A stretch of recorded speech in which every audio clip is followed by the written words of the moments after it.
Hello, on se retrouve dans une nouvelle vidéo. Aujourd'hui, je vais faire une vidéo qui change un petit peu de d'habitude. Je vais demander à ChatGPT les préjugés qu'il y a sur le métier de céramiste, donc mon métier. Je tiens à faire un petit disclaimer. Je vais dire selon moi si je suis d'accord ou pas sur les préjugés qui peuvent exister. Après voilà, chacun a une vision différente. Je vais essayer vraiment de donner mon point de vue. Je dis pas que mon point de vue est une généralité à prendre avec du second degré. C'est parti, je me suis munie de mon ordi et de ChatGPT et on va lui demander de suite les préjugés sur le métier de céramiste. Ok, bon déjà ça commence bien, ça ne marche pas. Ok, j'ai sous les yeux la réponse de notre cher ami ChatGPT. Donc, le métier de céramiste est entouré de plusieurs préjugés, souvent basés sur des clichés ou une méconnaissance du domaine. Voici quelques idées reçues. Clichés artistiques et loisirs. La céramique, c'est juste un passe-temps. Beaucoup pensent que c'est une activité artisanale destinée aux loisirs créatifs, plutôt qu'un vrai métier nécessitant expertise et technique. Alors, bon, vous vous calmez. Non, mais c'est pas faire, non. Alors en soi, oui et non. C'est vrai que la céramique, on peut en faire un loisir créatif. Alors c'est pas juste un passe-temps parce que des céramistes, il en faut. Si on veut essayer justement de mieux consommer, pour moi ça passe aussi par ce qu'on achète pour la déco, ce qu'on achète pour sa vaisselle, etc. Et c'est important, si on le peut et si on veut, d'acheter plus d'artisanat plutôt que des choses qui sont fabriquées en usine. Donc en soi, oui, ça peut être un passe-temps parce qu'il y a plein de gens qui font ça en dehors de leur boulot. Et tant mieux parce que les céramistes, ça leur permet aussi d'avoir un revenu supplémentaire en plus de la fabrication et de la vente de leurs pièces. Mais c'est pas juste un passe-temps pour tout le monde. Il y avait une partie qui disait c'est une activité artisanale destinée aux loisirs créatifs plutôt qu'un vrai métier nécessitant expertise et technique. Ça c'est faux. La céramique, sachez que c'est extrêmement technique, que ça soit sur les techniques pour faire naître une pièce, donc le tournage, le modelage, etc. Il y a énormément de techniques différentes et qui nécessitent de l'expertise. Le tournage, ça vient pas comme ça. Je sais que j'ai appris le tournage en autodidacte, mais ça m'a demandé plusieurs semaines, plusieurs mois. Et encore aujourd'hui, j'affine ma technique et j'essaie de faire des pièces toujours mieux. Et sachez que pour vraiment avoir une maîtrise parfaite du tournage, on dit qu'il faut 10 ans de pratique. Donc c'est énorme. Et pareil sur les émaux, j'achète des émaux déjà faits dans le commerce, qui sont testés en laboratoire, etc. Mais sachez qu'on peut aussi fabriquer ces émaux, et j'aimerais beaucoup d'ailleurs apprendre et me former sur le sujet. La fabrication des émaux, c'est de la chimie. C'est pas facile comme ça la céramique, on arrive et bam bam bam, on le fait machin. Non, pas du tout. Ensuite, c'est un métier facile et accessible à tous. Bon, ça revient à ce que je vous disais tout à l'heure. C'est pas un métier facile et accessible à tous. En vrai, ça peut être accessible, mais pour moi, il faut s'y mettre à fond. Même si on va pas forcément suivre de formation de prime abord, faut faire très attention à ce qu'on utilise, par exemple les émaux. Je pense qu'il vaut mieux pas s'improviser apprenti chimiste et essayer de faire un petit peu au doigt mouillé ses émaux, pas du tout. Après, sur la partie terre en soi, du moment qu'on met en danger personne, je pense qu'il faut quand même beaucoup se documenter, même si on apprend tout seul, et être toujours à l'affût, rester informé en fait des pratiques et pas se lancer comme ça. Et je pense qu'il faut apprendre aussi au fur et à mesure, étape par étape. Idée reçue sur les revenus. On ne peut pas en vivre. Pour moi, c'est un préjugé qui est totalement faux. Aujourd'hui, des céramistes qui vivent de leur activité, il y en a plein qui existent et notamment, j'en suis beaucoup sur les réseaux sociaux. Donc, on ne peut pas en vivre, c'est faux, puisqu'il y en a qui en vivent. Après, pour moi, c'est quelque chose qui peut demander du temps et il y a plusieurs sujets imbriqués là-dedans. C'est une notion qui est vachement subjective parce que ça dépend aussi de combien on a besoin tous les mois pour vivre. Il y a des personnes qui auront besoin de 1 000 euros et des personnes qui auront besoin de 2 000 euros. Donc, en fait, ça dépend vachement de chacun et c'est propre à chacun. Après, je sais qu'il y a des céramistes aussi sur les réseaux sociaux qui ont une très grosse communauté et aujourd'hui elles ont aucun souci dès qu'elles sortent une collection ou des pièces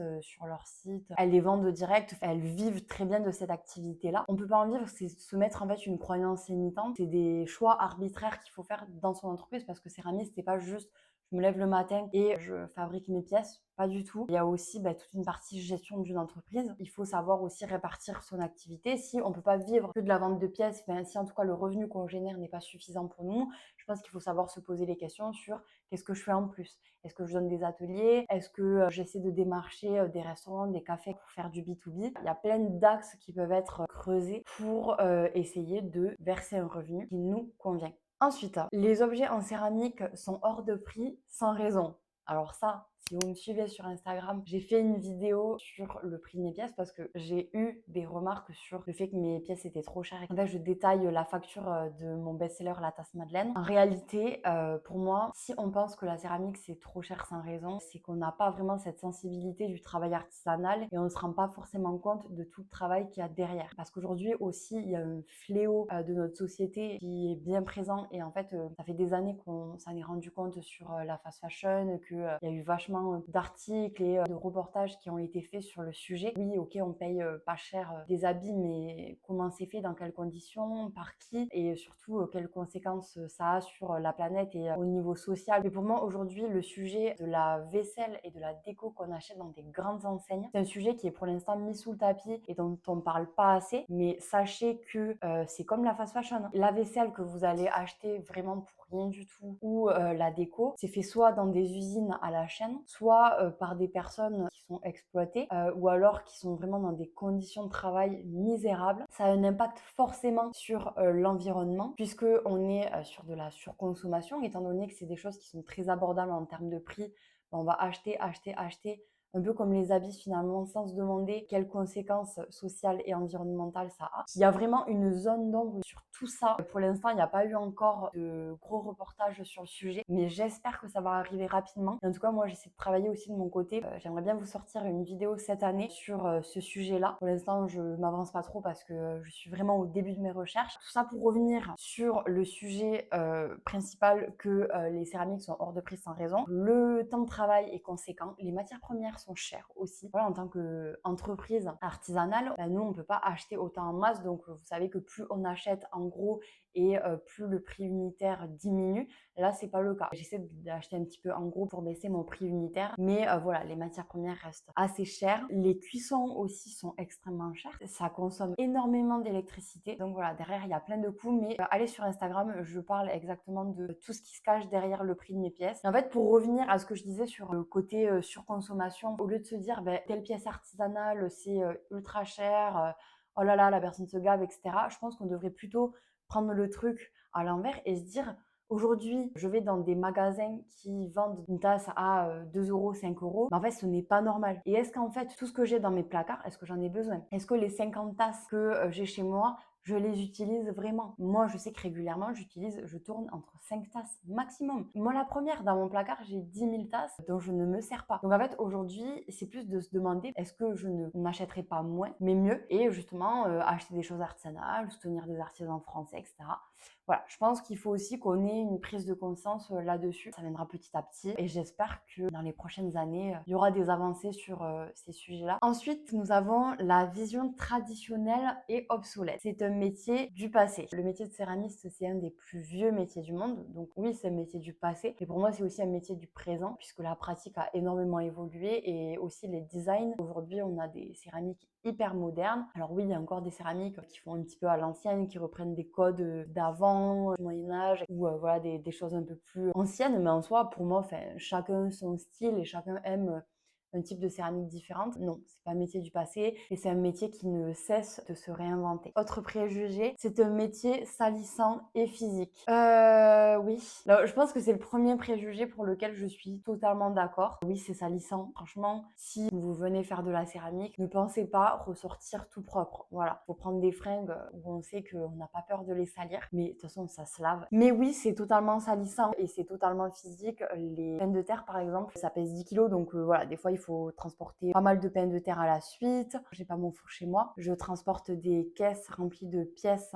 pour aller jusqu'à l'atelier pour les faire cuire. Et en fait, c'est lourd. Je me casse le dos. A contrario, j'essaie de faire des choses à côté pour essayer de subir le moins possible les répercussions physiques de ce métier. Autre préjugé, donc, confusion avec d'autres métiers. Tous les céramistes font de la poterie. C'est vrai qu'on a souvent du mal à faire la distinction entre la poterie et la céramique. Ce n'est pas la même chose. La céramique va englober plusieurs pratiques. Donc la poterie, c'est une pratique qui vise à faire des objets utilitaires. Quand j'entends utilitaire, ça va être notamment de la vaisselle. Et en fait, la céramique, c'est bien plus large que ça. Ça englobe aussi la sculpture, ça englobe aussi la création de pièces décoratives, des vases, des bougeoirs, etc. Par exemple, moi, j'estime que je fais de la céramique parce que je vais faire de la poterie, donc des pièces utilitaires, mais je vais aussi faire des pièces décoratives. Un céramiste fait tout à la main. C'est totalement faux. Aujourd'hui, il existe plein d'autres façons de fabriquer des pièces en céramique. On a les moules en plâtre où on va venir couler de l'argile liquide à l'intérieur, laisser sécher et après, ça va nous donner une pièce.